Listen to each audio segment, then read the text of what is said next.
এই গরমের মধ্যে যদি এরকম ঠান্ডা লেমনেড পাওয়া যায় তাহলে তো আর কোনো কথাই নেই। বাই দ্য ওয়ে, আমি আপনাদের Trisha and welcome to my channel Trisha sister ট্রিটে। আর আজকে আমি বানাচ্ছি মিন্ট লেমনেড। তাহলে চলুন শুরু করা যাক।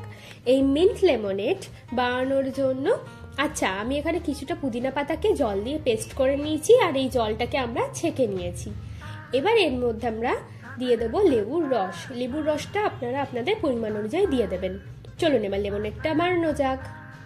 প্রথমে গ্লাসের মধ্যে দিচ্ছি হাফ চামচ চাট মশলা, দেবো 1 চামচ মতো চিনির গুঁড়ো, কয়েক টুকরো বরফ দিয়ে দিচ্ছি স্বাদ মতো বিট নুন, আর দেবো পরিমাণ মতো পুদিনা পাতার জল। এবার এটাকে প্রথমে আমাদের খুব ভালো করে মিশিয়ে নিতে হবে। দেখুন আমাদের ভালো করে মেশানো হয়ে গেছে। এবার এর মধ্যে পরিমাণ মতো সোডা দিলেই কিন্তু আমাদের মিন্ট লেমনেড একদম রেডি। আমার ভিডিওটি যদি আপনাদের ভালো লেগে থাকে তাহলে প্লিজ একটি লাইক করবেন, প্রচুর শেয়ার করবেন। এরকম আরো ভিডিও পেতে আমার চ্যানেলটিকে সাবস্ক্রাইব করবেন। টাটা।